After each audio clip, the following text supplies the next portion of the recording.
I don't know about you, but I'm kind of at my wit's end of people casting judgment on my life.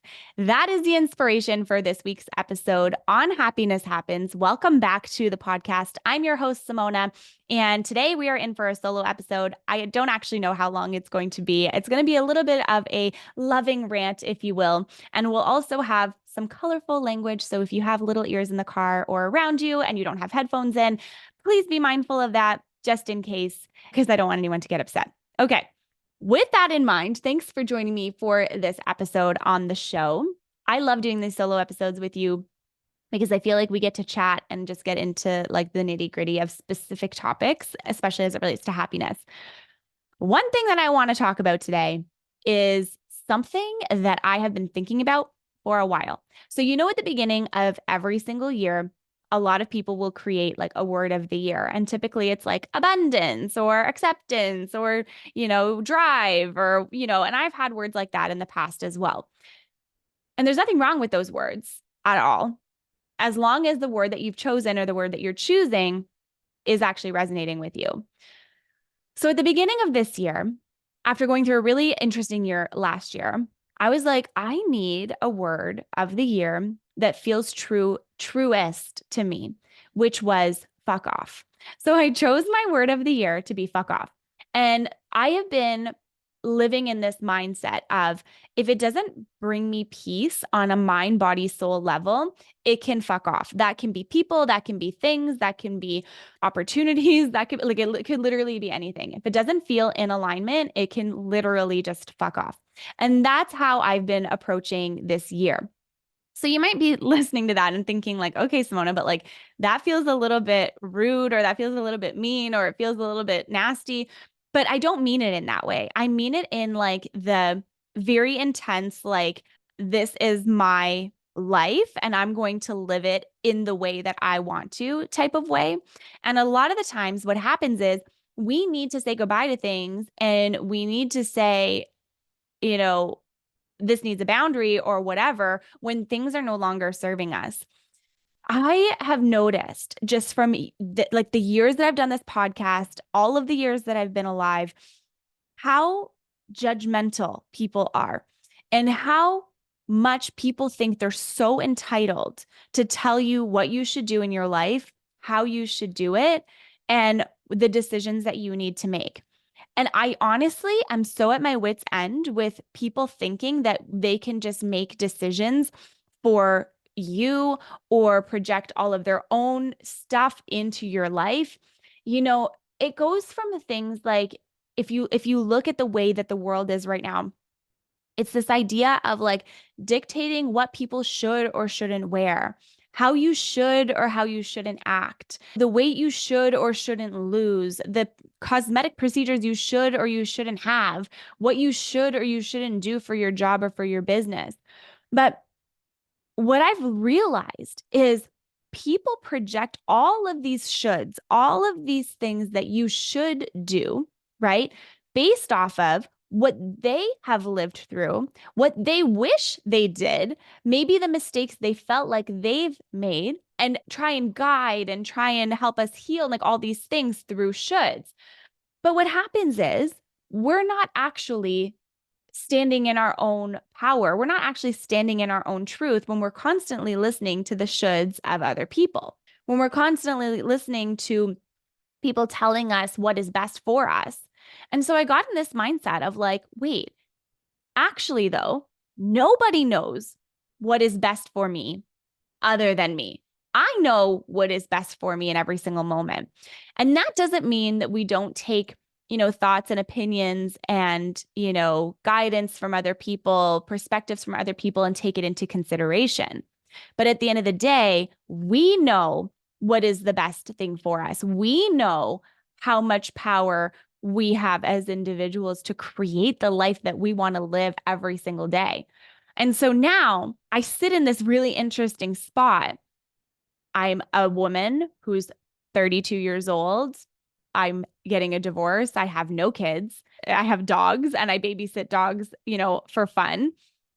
And I don't really have any plans to change any of that anytime soon. And there's this general judgment towards all of this, that we need to live our life by a specific timeline and like in a specific way, because that is what other people expect for us. And like that is how other people expect that we will live our lives, is based off of the hopes and the dreams and the goals that like they have for us, which is amazing because yes, like, you want to always strive to do new things. You want to be on a path that feels in alignment to you.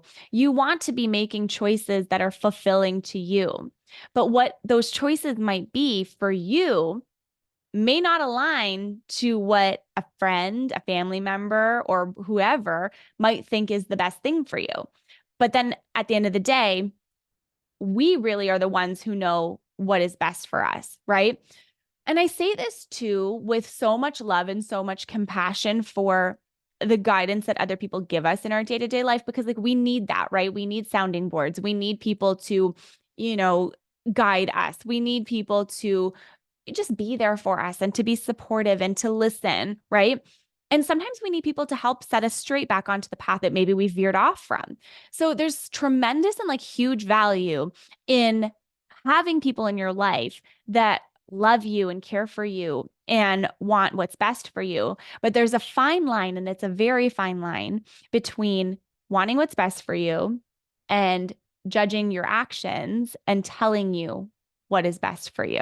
Wanting and telling are two different things, right? So you can guide, you can counsel, you can give someone, a heads up about something, but to actually tell people what they should and should not do with their life is actually not your responsibility at all. So what I was saying about this phase of life, a 32-year-old woman, separated, getting a divorce, no kids, just dogs, in my house, all the things, runs a business, travels a lot. That's like an unconventional life for a lot of people. And that's totally fine. And it's also some people's dream life, which is totally fine. And it doesn't make any other type of life good or bad, wrong or right, better or worse than another. We all live the life that is the best and the truest to us, right? And so what it got me thinking about is, why are we so judgmental towards each other? Why do we judge each other so much based off of the decisions that we do or do not make? And I really truly believe that this comes from a bit of internal jealousy, maybe a jealousy that's not even a conscious thought, like maybe it's just buried in your subconscious, right? But I also think that when people do things in life that are uncomfortable, that are not the norm, that are not the standard, that are not the vision that somebody else has had for your life, it brings on this level of judgment. And it also brings on people's entitlement to your life and to your decisions, which is absolutely wild to me. Because at the end of the day, people have a lot of opinions. And one thing that I've really had to learn and like hone in and harness in on is that I actually don't need to listen to the opinions of other people to live my life in the way that I want to. But that has always been really hard for me, right? Because I'm someone who is working on being not so much of a people pleaser. And I really value validation from the people who I love the most. But the problem is, I live my life in a way that most people do not. So the complex that I've had in my mind is, I want validation in my life and I never get it because the people that I'm asking for validation from do not understand this perspective of life, right? They do not understand this like position of what I'm sitting in. So how can I, as a human, ask for validation on something, but to the people who have no idea what I'm even going through or experiencing or anything like that? And so it's like people have a lot of opinions about the ways in which we live our lives. And then I go back to this thought of the power of fuck off. Do I want to take that opinion? Do we want to take that opinion? Do we need that validation, right? Where does that need for validation come from? Why do we feel like we need it? So there's so many different pieces that I think about when it comes to this.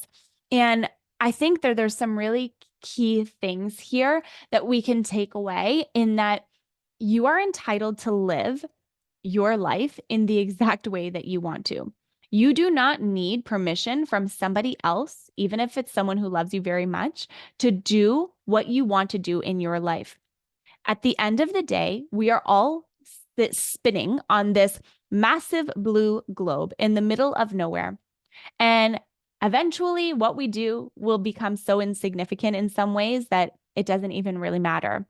At the end of the day, are you happy with you? Are you happy with your choices? Are you at peace with the decisions that you've made? If you're not, figure out why. If you are, kudos to you.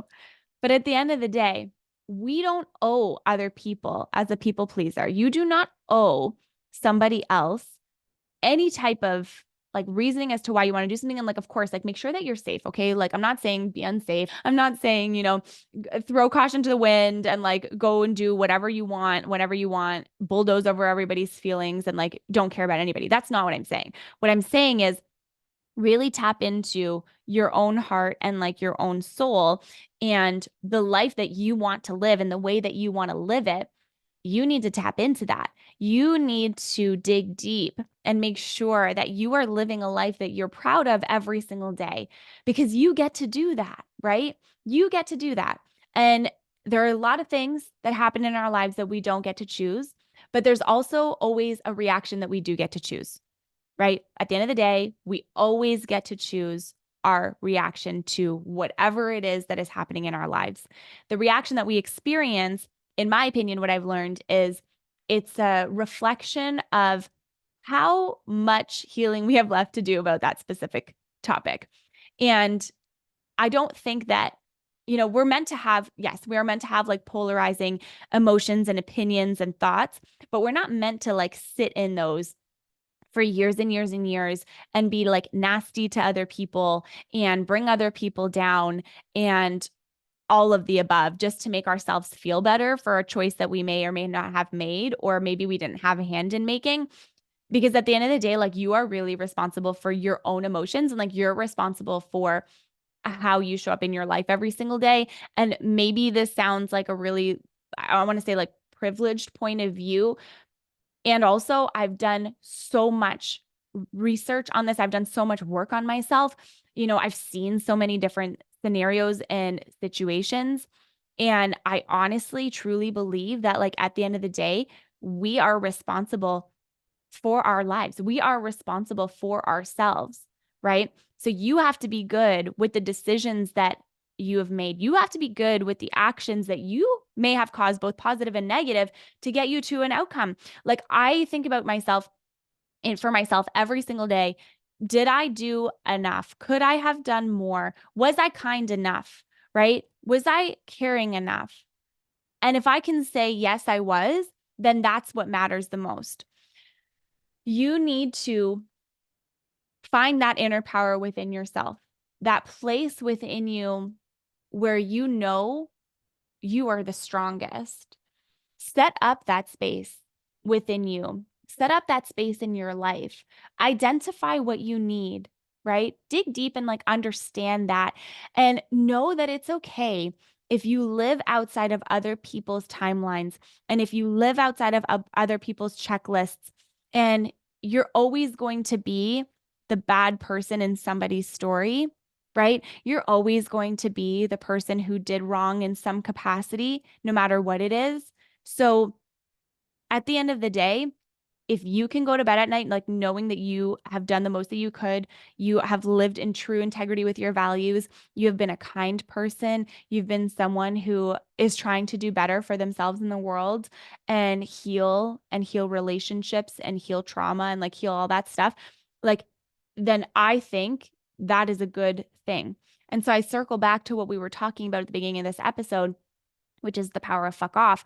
And that's why I have decided to make that the word for me this year, because I don't want to live anymore in a place of fear. Like, I don't want to live in sadness or anger or fear of judgment, fear of, people talking about me and fear of this and fear of that. It's like, okay, they're going to do it anyways. People are going to judge you anyways, and people are going to have opinions of you anyways.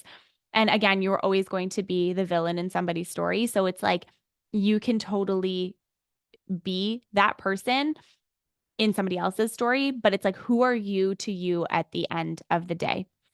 So this was a bit of like a loop around. I hope you enjoyed this episode today. I like doing these solo ones for you. They're just quick jolts of something that's on my mind. And I would love to know what you think about this because I want this to be your permission slip to truly take the life that you want to have and live it.